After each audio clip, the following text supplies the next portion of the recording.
안녕하십니까, 김영진입니다. 국채 투자에 대해서 논란이 또 많죠. 빌 에크먼하고 워렌 버핏이 숏을 치고 롱을 잡고 하는 그런 논란도 있고요.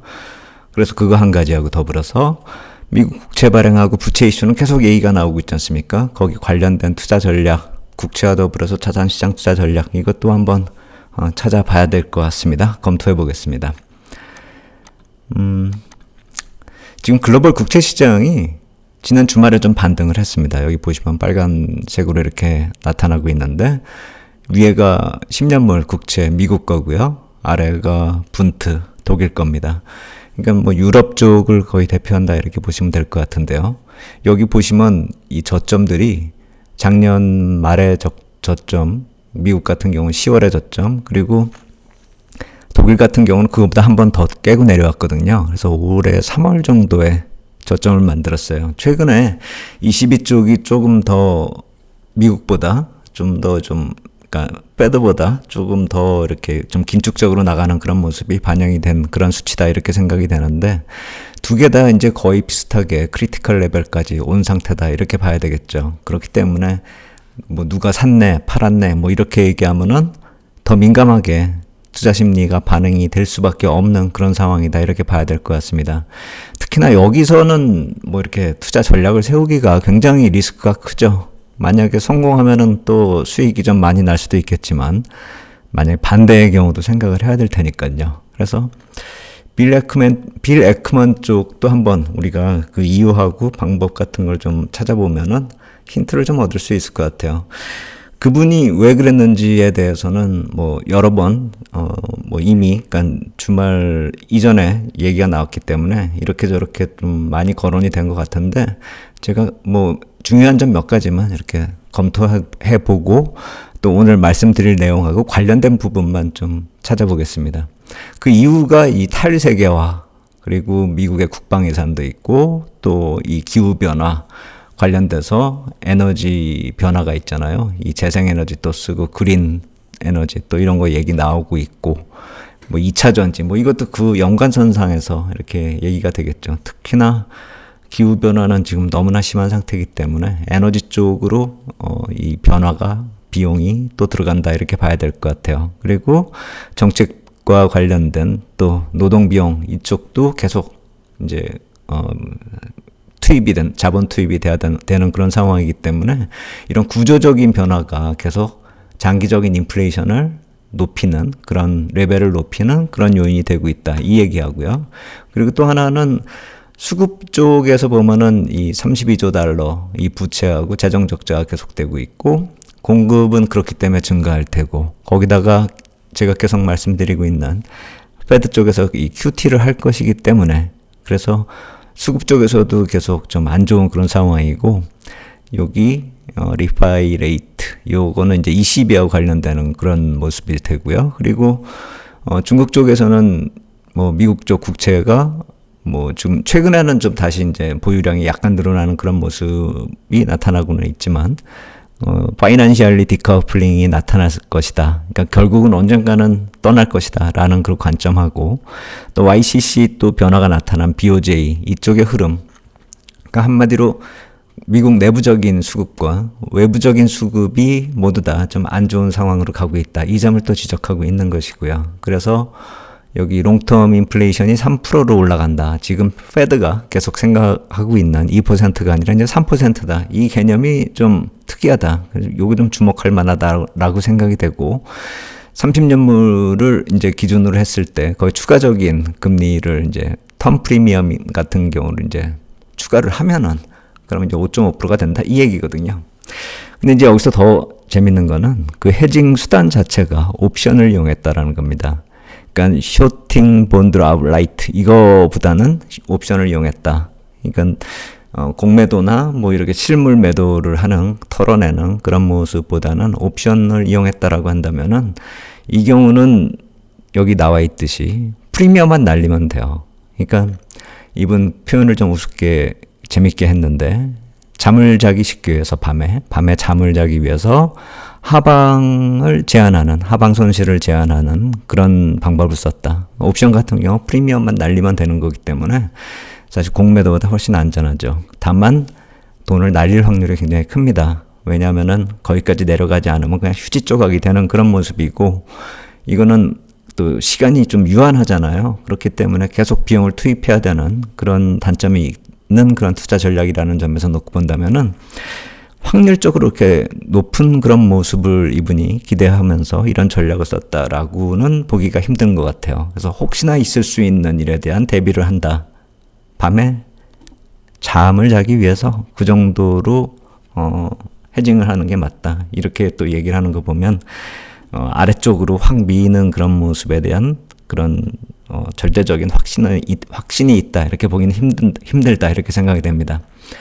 그래서 그러면 여기까지 이렇게 놓고 봤을 때 우리가 보통 이제 금리 5.5%가 과연 뭘 의미하는가, 이것도 한번 좀 생각을 해봐야 되잖아요. 지금 아까 말씀드린 뭐 이런 그분이 말씀하신 뭐 이렇게 저렇게 뭐 장기 인플레이션이 3%에다가 뭐 추가 금리 뭐 이런 식으로 더 하는 것도 있겠지만, 지금 금리 상단이잖아요. 기준금리 상단 자체가 5.5%니까요. 근데 지금 제가 보통 때는 이제 10년물 금리를 비교를 했었는데, 저분이 이제 30년물 얘기를 했기 때문에 오늘은 30년물 국채 금리하고 비교를 해봤습니다.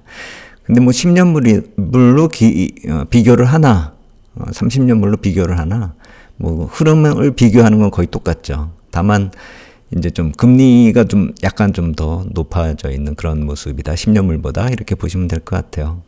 여기 보시면은 중요한 거는 과거 통화정책 변화 시기하고 좀 비교를 해보자라는 겁니다. 2019년에 변화가 나타났었으니까요. 그때 금리 이제 정점을 치고, 기준금리가 이 파란색 선입니다. 올라가서 정점을 치고 이제 빠질 때 과연 어떻게 흐름이 나타났었나.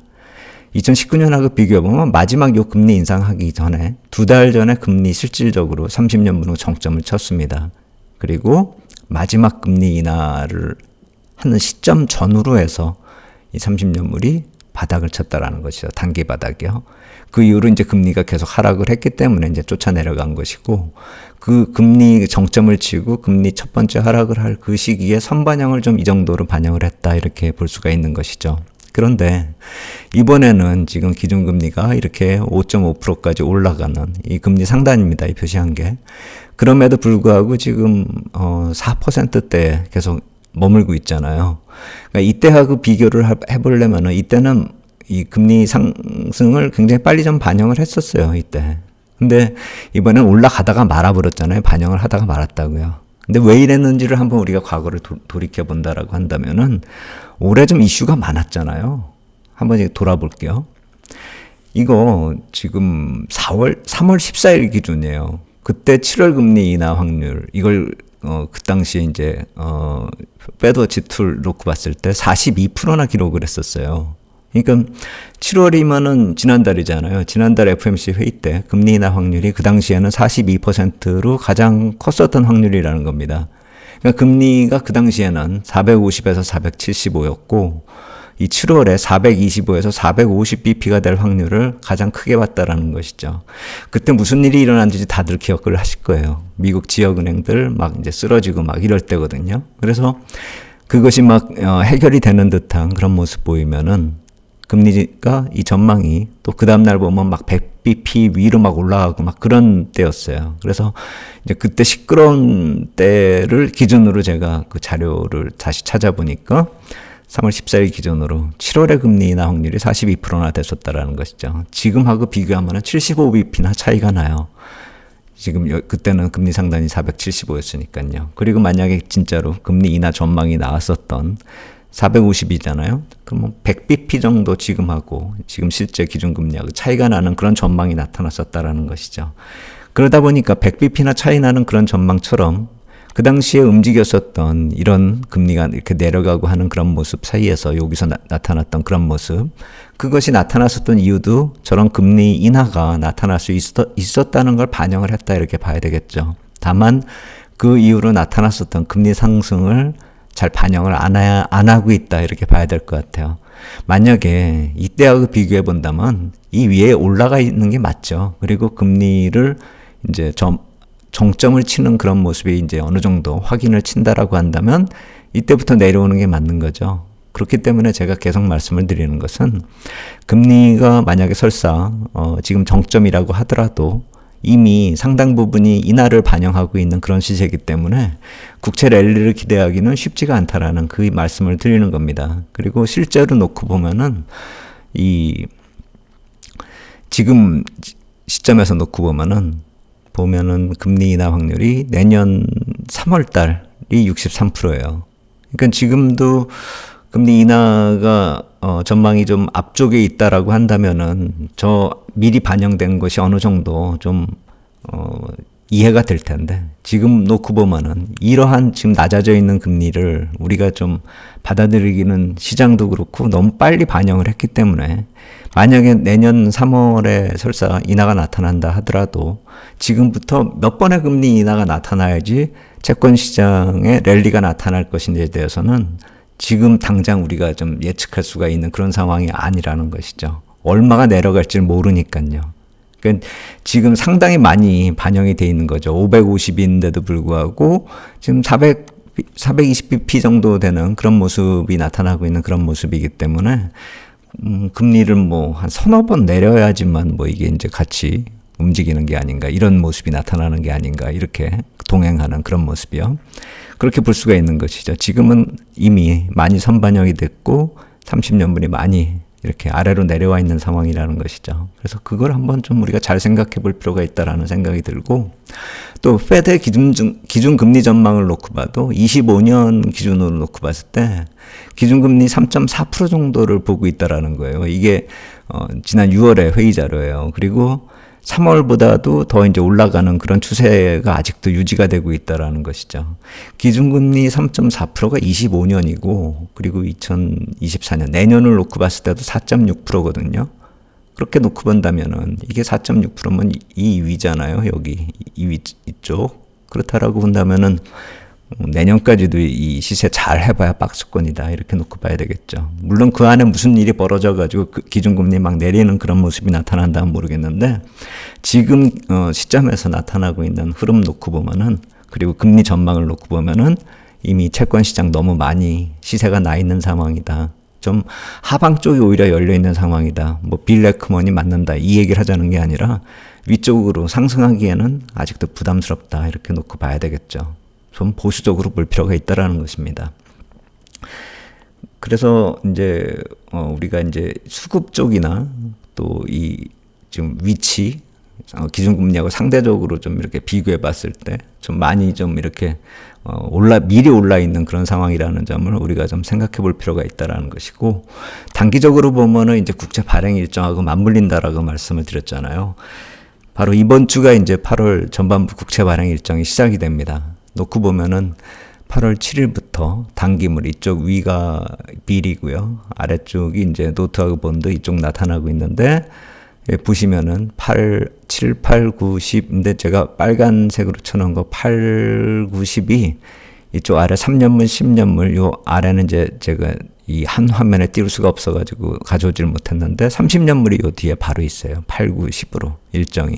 그래서 그거 맞물리는 거죠. 거기다가 또 8일에는 CMB까지 이 42일짜리가 또 있어요. 그러니까 이거는 좀 이렇게 미리 이렇게 확정된 것이 아니라 종종 필요할 때 이렇게 만드는 그런 일정이기 때문에 지금 추가적으로 이렇게 또 8일에 이렇게 끼워 놓은 걸 놓고 보면은 좀 빡빡한 일정을 계속 유도하고 있다, 이렇게 봐야 될 것 같거든요. 그래서 뭐 지난 주말에 반등이 나오긴 나왔지만 이번 주부터 나타나는 이 국채 발행 일정을 놓고 보면은 이 8일이 좀 많이 무겁고, 그리고 또 이 9일에도 같이 이제 10년물, 벤치마크가 되는 10년물이 발행이 되고, 또 이 30년물이 10일에 같이 묶여 있다라는 점을 놓고 보면은 많이 무겁습니다. 근데 보통 국채 발행 일정에서 한 주 중반 정도? 이 일정의 중반을 이제 넘어서기 전후로 해가지고 단기 바닥이 나타나는 경우가 있어요. 제 생각에는 그것이 지난 주말에 워낙에 많이 단기적으로 내렸기 때문에 반등이 나온 그런 경우가 또 나타날 수가 있고, 이제 반락이 나타났다가 이 8, 90 일정에서 어느 정도 또 이렇게 단기 바닥을 만들 수는 있다라고 생각이 되는데, 지금 그런 것을 감안해가지고 투자할 때는 좀 아닌 것 같아요. 왜냐하면은 기술적으로 아까 말씀을 드렸듯이 크리티컬 레벨에서 또 이렇게 좀 일정이 빡빡한 상황이고 이 전반부 끝나면 또 후반부 쪽도 빡빡해요. 그래서 지금 상황에서 좀 섣부르게 접근할 때는 아니라고 생각이 됩니다. 그러니까 국채 시장이 안정이 안 되면 다른 자산 시장도 마찬가지로 좀 안정이 안 되고 계속 조정 분위기가 이어질 수가 있다라고 봐요. 그렇기 때문에 그리고 이제 이 일정이 후반부로 들어서게 되면은 잭슨홀과 맞물리게 된다라는 것이죠. 차라리 잭슨홀에서 장기 인플레이션 목표치를 뭐 3%를 뭐 생각한다. 뭐 이런 식으로 얘기를 해버리면 빌 에크만처럼 단기적인 충격이 있을지언정 인플레이션에 대한 장기 부담이 좀 덜어진다라고는 이렇게 생각이 될 수가 있죠. 근데 뭐 그렇게까지 과연 패드가 지금 여태까지 지난 회의까지도 계속 우리의 목표는 뭐 2%다 이러다가 갑자기 이제 3%까지 용인하겠다 뭐 이런 식의 얘기는 할 리가 없잖아요. 그래서 어떤 긍정적인 전망을 한다기보다도 그때까지는 좀 상황을 좀 지켜보고 또 여러 가지 얘기가 이렇게 저렇게 나타나고 있다라는 점, 뭐 빌 에크먼이나 아까 맨 처음에 말씀드린 버크셔 해서웨이의 누구죠?